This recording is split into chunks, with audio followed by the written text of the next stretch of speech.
Hello and welcome to Slippery People. I'm Liliana Velasquez, where we interview artists from around the world that grace the Berlin stage Sunday Slips.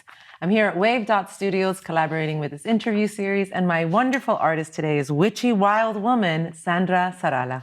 Hi, Liliana. Hi, it's been such a long time. I know, I've been lying low. I envision you like covered in dirt on the soil. Well, basically it is like that quite a lot. How has life been treating you? This year has been a bit weird because I got COVID when I went to the Commercial Opera at the end of last year. And, That's pretty late for getting the COVID. Yeah, I finally got it. And then but it was easy. But after that, my immune system was low and I was like, okay, I'm taking it easy. But then I went to have a bath at someone's house and I caught a bacterial infection there. And then I got bad reaction to antibiotics and diverticulitis and rang the ambulance and went to hospital and had an operation because I had peritonitis. And I had peritonitis when I was young and they thought it was my period. Yeah, so I'm lucky to be alive, basically. Yeah. And all the doctors were just like, they just kept saying, that was very major surgery. And but like the best bit when I first got into the hospital before they did all the scans and stuff was I had a night in this little intensive care unit. And it was kind of the lights were dim and there was hardly anybody in there. And this guy is just like, we have the best service and the best drugs. And then they gave me something. It wasn't, I don't know what it was. It wasn't an opiate. It wasn't anything like that because I hate opiates. And he's like, you're going to feel a little bit around the ears. And I did, and it was just great. It was dreamy, but I couldn't find out what it was, and they wouldn't give it to me again. Then you found out he doesn't even work at the hospital. Well, so yeah, but in the end, I was in hospital for a month. Wow. Yeah, but by the time this airs, I will have had, because at the moment I have a stoma, and that's getting reversed in a couple of weeks, or in about 10 days, and then I recover, and then I start the next surgery, which is on the leg.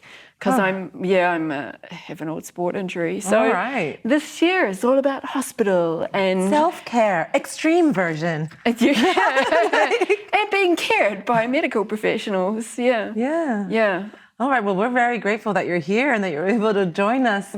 We've missed you on stage, but now we know where you've been. That's a big voyage. Yeah. It's you seem strong and like, well, you know, your mind power is definitely like forward. All those years on the ashrams and everything I learned from the nuns and the monks really helped, you know. Yeah. I think just good lessons about, what can you say?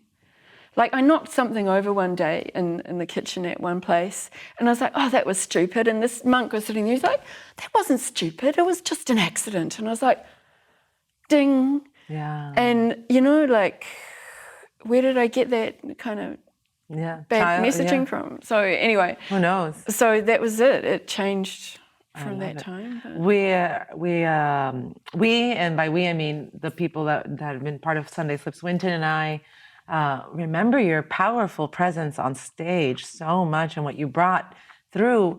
Since Sunday Slips is show up to sign up and most artists do stand-up, comedy, or music, you brought something very energetically different to the stage. I don't remember when was the first time I saw you do the stage, but I remember just being moved energetically and like sitting back and being like, oh my God, this is a very powerful woman.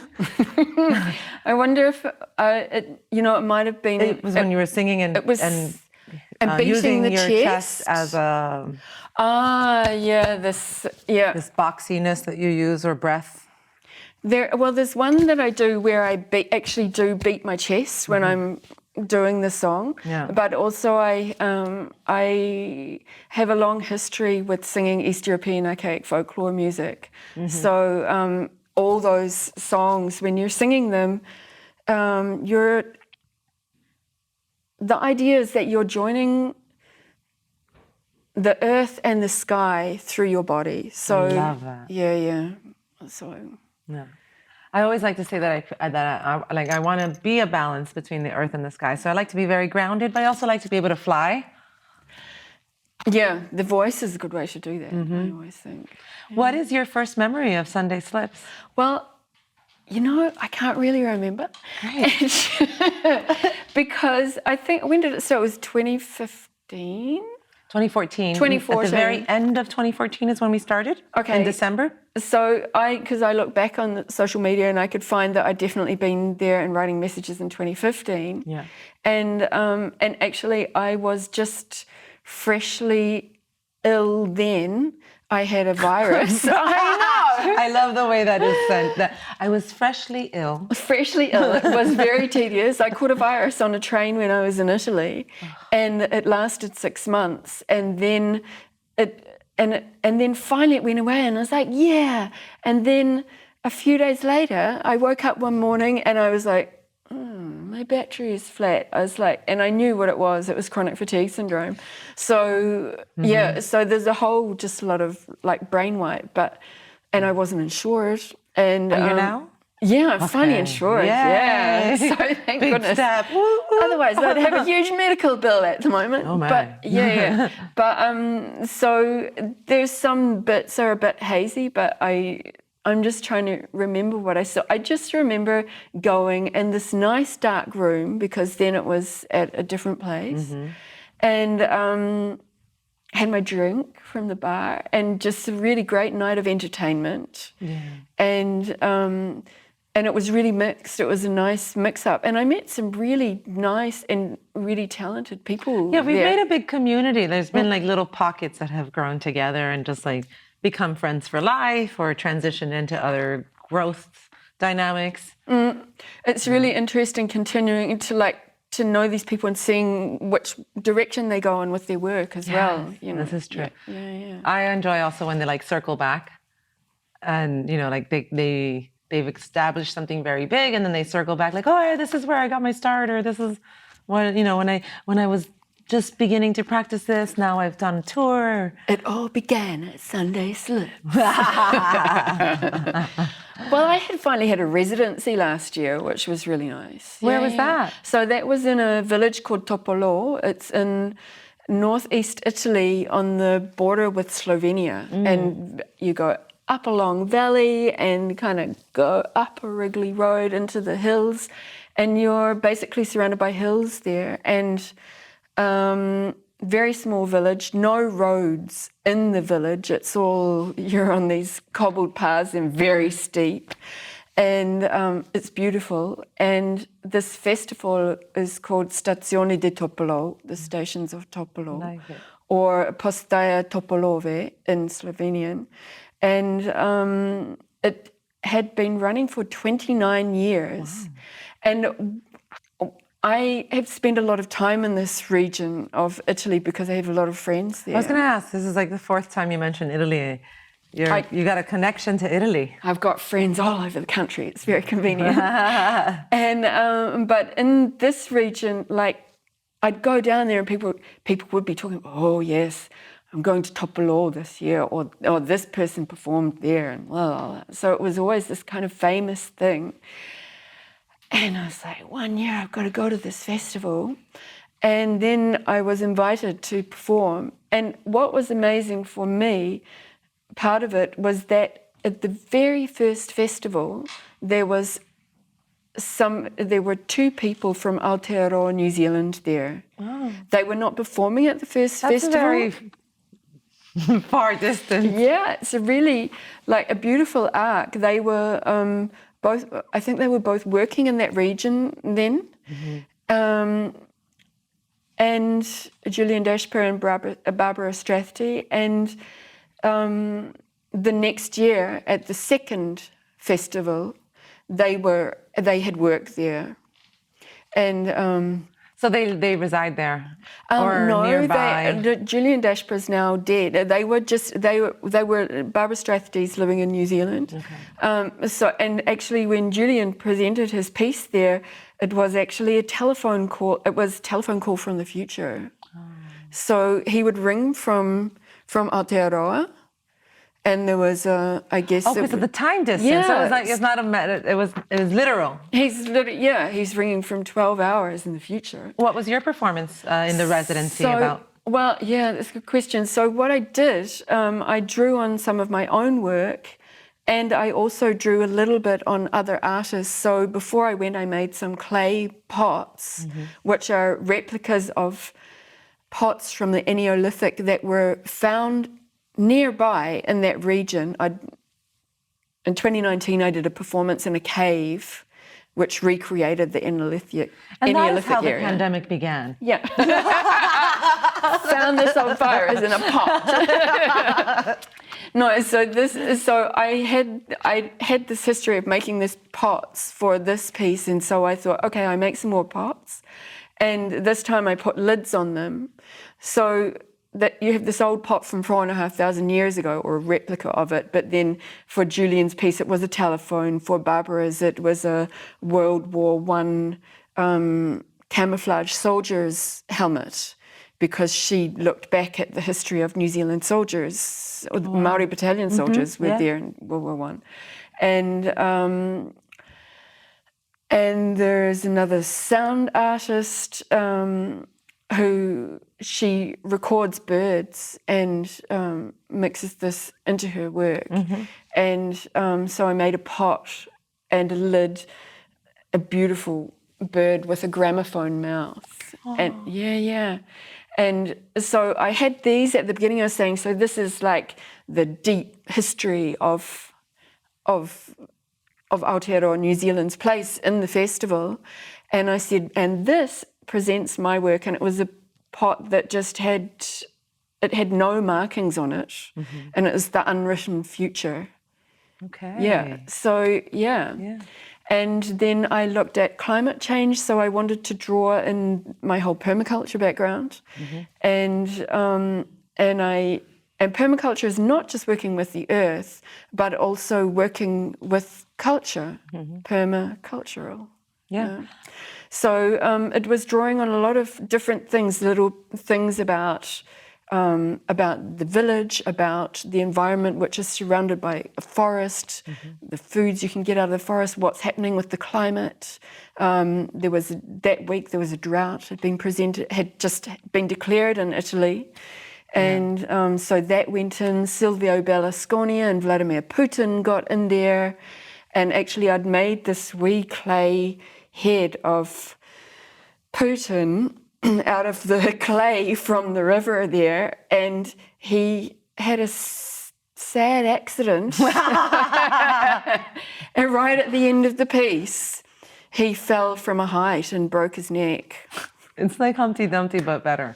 But I tried. Anyway, and also I sang a lot of the old songs. I sang in Slovenian and Ukrainian, and I think I might have also had one Russian song in there, and it was and there was poetry, of course, and it was really a big mix of things. And I just reminded everybody that we're also all joined by the breath. Yes. And that every time we breathe in, or every time we exhale, we add to the winds and we breathe each other's air. Yes. So Yes, it was quite a thing. Yeah. Well, you do know how to move a space and an energy. This is sometimes innate and sometimes more purposeful when we're presenting things, but there's definitely that we carry. I hope that you continue to participate in this festival. Will you be going back? Well, actually, the strange thing was, so when I first got there, so I was there about 10 or 11 days, something like this in all. And on my second, like the first weekend I got there, the festival was running. Usually it was a Thursday, Friday, Saturday, Sunday kind of thing. And then Monday night, nobody else is there. So we were just like socializing with some of the people who do live there, and it came up the fact that it was the 29th year of the festival, and I said, ooh, in astrology, that's Saturn return. Yeah. And they were like, what? And I said, yes, it's the great teacher, and it's all about boundaries and deciding what things are serving you and what things aren't serving you, and what you're going to take forward and what you're going to leave behind. And in fact, that was the last year of the festival, because Moreno Murari is decided to go on to do other things after 29 years. Well, so, that's how it works. Maybe it'll take Sunday Slips 29 years before I quit. you can, 29 years, what am I going to do now? I want to do something else. That means I got 20 more years of Sunday Slips. Wow. Yeah, there you go. We'll see what happens. 20 more years in Berlin.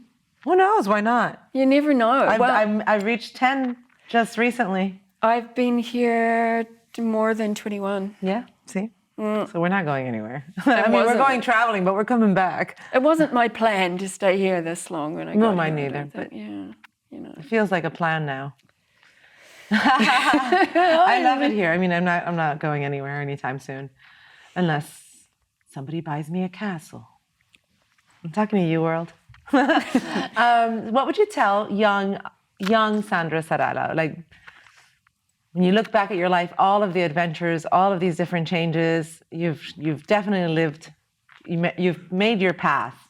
I would say I would go back to one particular Saturday when I was going to play field hockey, and I would say, don't play today because that way you won't fracture your ankle, which is actually why I'm going to be operated on. Very clear advice to your inner child. And I would also say on the train in Italy, I would say, move carriages so you don't get this virus through the filtration system.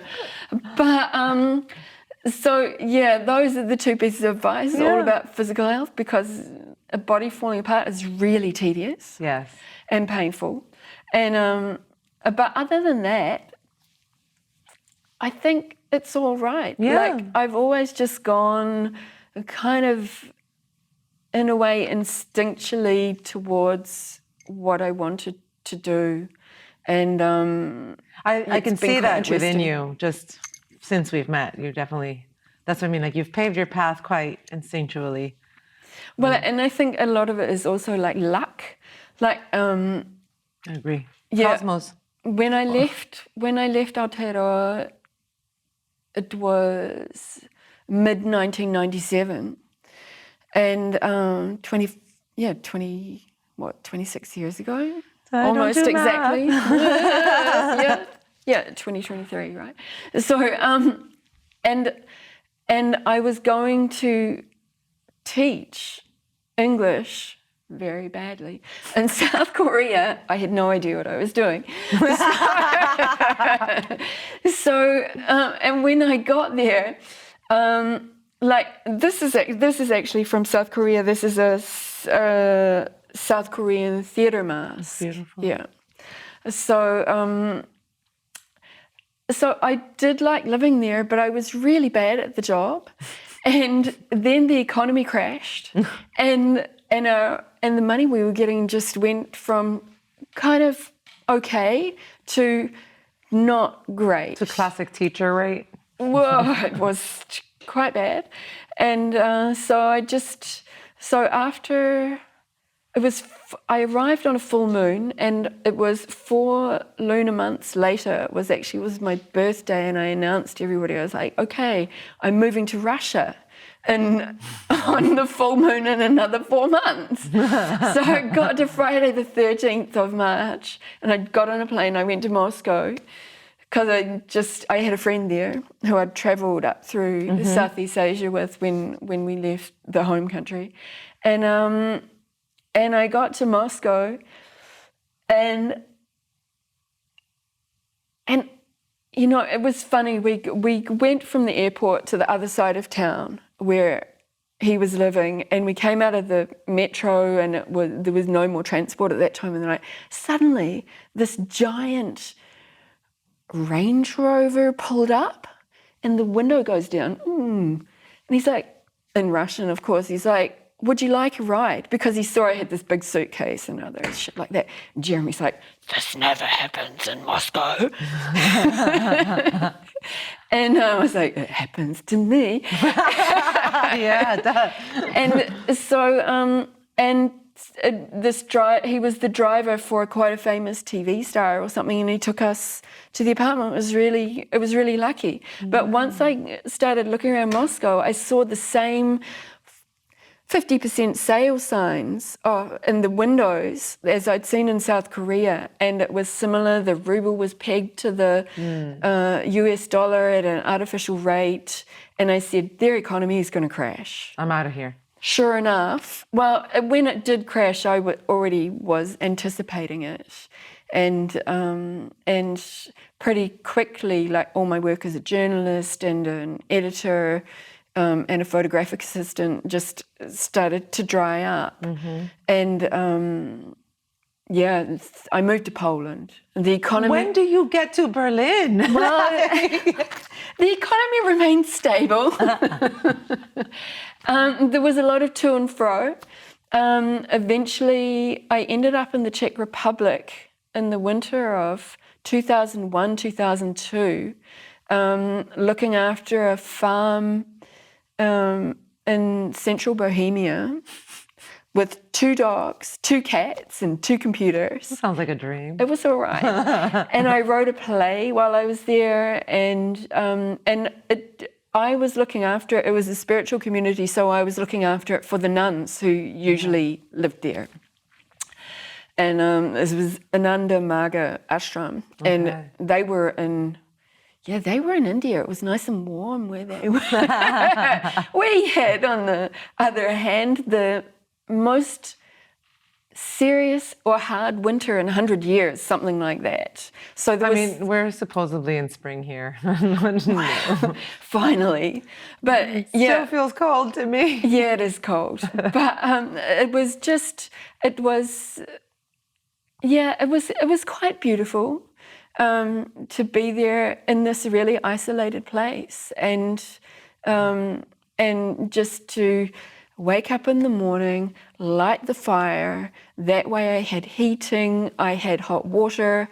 There was no running water. It came from the village well. Yeah, and there was a composting toilet as well, so it was quite primitive. Yeah. I discovered there that you only needed to, I would wash once a week because the bathroom was freezing. And so when it got to the pandemic, I was like, I already know that I only need to wash once a week. So that was done and dusted. And it was just, it was beautiful. And somebody wrote to me while I was there. She was another New Zealander, and she was living in Berlin. And she'd got my contact number or email from the Goethe Institute, because I'd had a stipend from the Goethe Institute to learn German. And she said, I'm making a documentary about the cultural diaspora of Aotearoans in Central Europe. Would you like to be in my film? And that was Genevieve McLean. And I said, sure, I'll have a little break from the farm. Somebody came in and looked after the dogs and the cats and the farm for a week. And I came up to Berlin for a week, and she filmed me. And I looked around and I was like, I could probably actually work here, because I was on the verge of being offered work in the southeastern corner of Poland, but for a very low rate. And so they weren't very happy when I said, I'm sorry, but I'm moving to Berlin now. But yeah, I came here in the first week of April 2002. Yeah. And then, I've just been here home since then. Yes. I've been in the same apartment for almost the same, for the whole time. Which way is the wind going to blow for Sandra in the future? Do you have any manifestations that you are interested in sharing with us, or do you have some ideas of what you'd like to happen next? I would eventually once I've got through this year and all of the surgery and able to walk again. Self-care, It's going to be amazing. And then I need to stay in Germany a few more years until I can get, because I've got permanent residency in Germany, but I don't have EU residency. And so I would like to, at some stage, live in Italy. In somewhere that doesn't get swept away by floods or burnt to a crisp by droughts or shaken. Real. You know, it's the antipode of New Zealand. So Yeah. I mean, New York City is definitely sinking. Florida's sinking. Yeah. Not that Florida counts, but that's where my family is. So I do think about it often. But I'm like, goodbye, Florida. So Italy gets earthquakes. I mean, well, this year, we've definitely shown the power of Mother Nature to the world quite a bit this year. And they're not listening anyways, but... Well, I would, in Auckland or in the far north, mainly in the far north of New Zealand this year, it's been really inundated already, and so many people have lost their homes. Just recently they had a big flood. Yeah, ever since. So they had a really shit summer because it was just rain, storm after storm, kept coming off, and they just even had more rain last weekend, I think. So, and we have all the soil covered in cement, so nothing is like it's not going back down. in. Yeah. It's a big mess. So I know some people who are doing different permaculture projects in Italy. So I've got some options there. There is one, but I feel kind of like I belong in Sicily, but I still haven't. Definitely Italy. It's definitely Italy. But I haven't been there yet. So I just. But there is a valley where a lot of people are doing crazy things like burning off vegetation every summer, and I think this Belgian guy that lives in this valley would quite like it if somebody else was living in that valley who wasn't burning stuff off. He's a permaculturist, so so we can, combine forces and and gang up on people and stop them from burning things because it's just so dry there. But it's different when it's necessary versus why are they burning things? It's just this happens in a lot of different countries in the world. And but sometimes for cattle and for this or that, it's not really logical. I mean, well, it's just been a part of traditional agriculture that you will burn, and actually in some places. I mean, when we say traditional, we're talking about colonized agriculture versus natural agriculture of the land. No, not everywhere, because also, like for example, if you look at Australia, so actually a lot of plants there are adapted to fire, and they need fire for the seeds to germinate. Right, absolutely. So, but that would normally happen in nature because of dryness and situations that were part of the land, and now we do man-made fires that are controlled. Also, also we've amplified it. Yes. So and at the moment there's fires burning in Siberia, and again it's just being devastated. Yeah. And, On that happy note, just letting you know that we're all different artists from different walks of life. Find out more about the culture around you, the permaculture, the areas that you can help in. What would you suggest for people? Look at your strengths and what you've got to contribute, and do that. It's about building community. It is, and and it doesn't have to be a big community. It can be your neighbour, just your direct neighbours. Does make a difference. It can be the birds in your courtyard. Yeah, they all know me. They've got me well trained. They're like, where's our breakfast? That's true. Once they know that you're providing, they come and they knock. Why haven't you refilled our bird swimming pool yet? Hello. Yeah. But it's an exchange, because they brought me a fig tree last year, which is now growing. Molly, who you've also interviewed for Sunday Slip, she said, my one in Newfoundland got fruit after about 20 years. So this is a tree that the birds have planted for someone else in 20 years. Oh, how beautiful. So, But you get to watch it grow. I do. Yes. And I get to help it grow. Sandra, thank you so much for being part of our community, our family, part of Sunday Slips and part of Slippery People.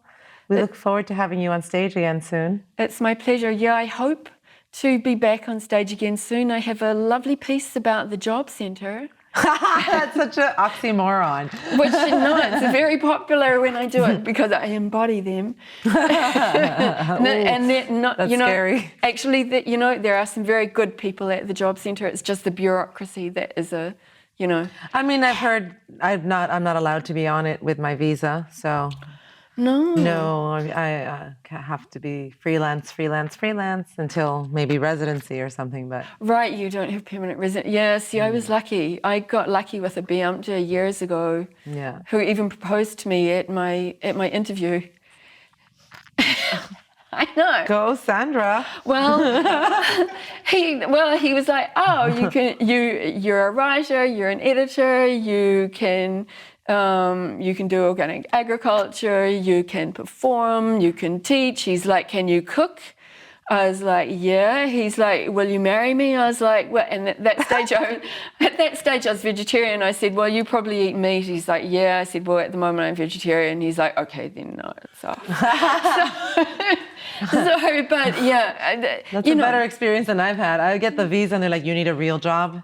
Like, I'm an artist. The laws were a little bit more flexible then. Yeah, there's so much more migration now. So it was before the great inundation of New Yorkers. Actually, it's not my fault. I was imported by a German. We could actually blame Paul Salamone. Was actually one of that. He was before me. Yeah. He was one of those inundations. So, it all. But New York and Berlin have such a close connection, artistically and human behavior-wise. Yeah, and what to do? We just don't want to go entirely the way of New York. I don't think. Less cars. No, less corporate. Less corporate, less cars. Yeah. I have a plan. I have a dream. It involves the full publicization to do away with private vehicles and only have a public shared fleet of cars, which should reduce cars massively. I don't mind that. I think it would be a pretty good idea. But the car lobby is against me. So I'm just going to see what I can do. I think you can move mountains. All right, well, thank you so much for being here with Slippery People. We are going to be sharing a clip of Sandra's beautiful performance pieces. We'll see which one to surprise you with. I want to give a great thank you to Wave Dot Studios for providing this beautiful location for our recordings. Please check out our YouTube channel at Wave Dots. Like, comment, share, subscribe. It's all up to you. If you have anything that you want me to talk about, send me a little message and somebody will let me know. Because I'm not going to look at the messages. No, I'm just kidding. I'm Milena Velasquez. This has been my fabulous guest, Sandra Sarala. We'll have music by Wynton Kelly Stevenson in this episode, in every episode. And we love you. We'll talk to you soon. Have a great week. Bye. Bye.